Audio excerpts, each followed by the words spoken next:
India Dreamliner വിമാനത്തിന്റെ അവശിഷ്ടങ്ങൾക്കിടയിൽ എവിടെയെങ്കിലും ഒരു ഫോൺ ഉണ്ടാകണം. രാജസ്ഥാനിലെ ഒരു കുടുംബത്തിന്റെ ഫോൺ. ചിലപ്പോൾ ഈ ഫോൺ ഒരിക്കലും കണ്ടെത്താൻ കഴിഞ്ഞേക്കില്ല. അതല്ലെങ്കിൽ വിമാനം തീഗോളമായപ്പോൾ അക്കൂട്ടത്തിൽ ചാരമായി പോയി കാണും. പക്ഷേ അപകടയാത്രയ്ക്ക് തൊട്ടു മുമ്പ് വിമാനത്തിലിരുന്ന് ആ കുടുംബമെടുത്ത സെൽഫി 241 പേരുടെ ജീവനെടുത്ത ദുരന്തത്തിന്റെ വേദനിപ്പിക്കുന്ന ഓർമ്മപ്പെടുത്തലായിരിക്കും. ആ ഫോട്ടോയിൽ കാണുന്ന മനുഷ്യരുടെ മുഖത്തെ സന്തോഷം ആ കുടുംബത്തിന്റെ ജീവിതത്തിന്റെ പുതിയ തുടക്കത്തിന്റെ സന്തോഷത്തിലായിരുന്നു. ഉദയ്പൂരിലെ ആശുപത്രിയിൽ ജോലി ചെയ്തിരുന്ന കോമി വ്യാസ് ജോലി രാജിവെച്ച് ലണ്ടനിൽ ജോലി ചെയ്യുന്ന ഭർത്താവ് ഡോക്ടർ പ്രദീക് ജോഷിക്കൊപ്പം ചേരാൻ 3 കുട്ടികൾക്കൊപ്പം യാത്ര ചെയ്യുകയായിരുന്നു. ആ സന്തോഷം അവരുടെ മുഖത്ത് കാണാമായിരുന്നു.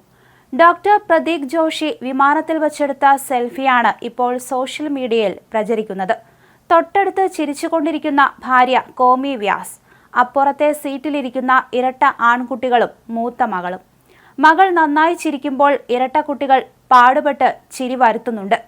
ഉദയ്പൂരിലെ പസഫിക് ആശുപത്രിയിലായിരുന്നു ഡോക്ടർ കോമി വ്യാസും ഡോക്ടർ പ്രദീക് ജോഷിയും ജോലി ചെയ്തിരുന്നത്.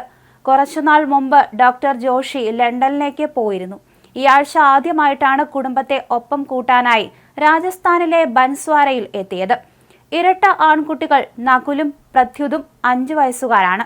മകൾ മീരായയ്ക്ക് 8 വയസ്സും. ഡോക്ടർ പ്രദീകിന്റെ അച്ഛൻ നഗരത്തിലെ പേരുകേട്ട റേഡിയോളജിസ്റ്റായിരുന്നു. കോമിയുടെ അച്ഛൻ പൊതുമരാമത്ത് വകുപ്പിലും. ലണ്ടനിലേക്ക് വിമാനം പിടിക്കാൻ ഇന്നലെയാണ് അവർ അഹമ്മദാബാദിലേക്ക് പോയത്. യാത്ര അയക്കാൻ ഇരു കുടുംബത്തിലെയും അംഗങ്ങൾ എത്തിയിരുന്നു. ഡോക്ടർ പ്രദീകിന്റെ കസിൻ നയൻ പറഞ്ഞു, 10 വർഷം മുമ്പായിരുന്നു ദമ്പതികളുടെ വിവാഹം. സർദാർ വല്ലഭായ് പട്ടേൽ രാജ്യാന്തര വിമാനത്താവളത്തിൽ നിന്ന് 242 പേരുമായി ലണ്ടനിലേക്ക് പോകുകയായിരുന്ന AI-171 ബോയിംഗ് 787-8 ഡ്രീം ലൈനർ വിമാനമാണ് ടേക്ക് ഓഫിന് തൊട്ടു പിന്നാലെ വിമാനത്താവളത്തിന് സമീപത്തെ ജനവാസ മേഖലയിൽ തകർന്നു വീണത്. ഇന്നലെ ഉച്ചയ്ക്ക് 1:43 അപകടം സംഭവിച്ചത്. വിമാനത്താവളത്തിന് സമീപമുള്ള BJ മെഡിക്കൽ കോളേജിന്റെ ഹോസ്റ്റൽ കെട്ടിടത്തിലേക്കാണ് വിമാനം തകർന്നു വീണത്. ഗുജറാത്ത് മുഖ്യമന്ത്രി വിജയ് രൂപാണി അടക്കം 242 പേരായിരുന്നു വിമാനത്തിൽ ഉണ്ടായിരുന്നത്. 169 ഇന്ത്യക്കാർ, 53 ബ്രിട്ടീഷ് പൗരന്മാർ, 7 പേർ പോർച്ചുഗീസുകാർ, ഒരു കനേഡിയൻ പൗരനും ദുരന്തത്തിൽപ്പെട്ടു. ലണ്ടനിൽ നഴ്സായിരുന്ന തിരുവല്ല പുല്ലാട് സ്വദേശി രഞ്ജിത ഗോപകുമാറും മരിച്ചു.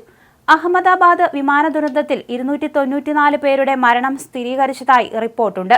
വിമാനം വീണ സ്ഥലത്തുണ്ടായിരുന്നവരും മരിച്ചവരിൽ ഉൾപ്പെടുന്നുണ്ട്. മരണസംഖ്യ ഇനിയും ഉയർന്നേക്കാമെന്നാണ് റിപ്പോർട്ട്. അതേസമയം എത്ര പേർ മരിച്ചുവെന്നതിൽ ഔദ്യോഗിക റിപ്പോർട്ട് ഇനിയും പുറത്തു വന്നിട്ടില്ല.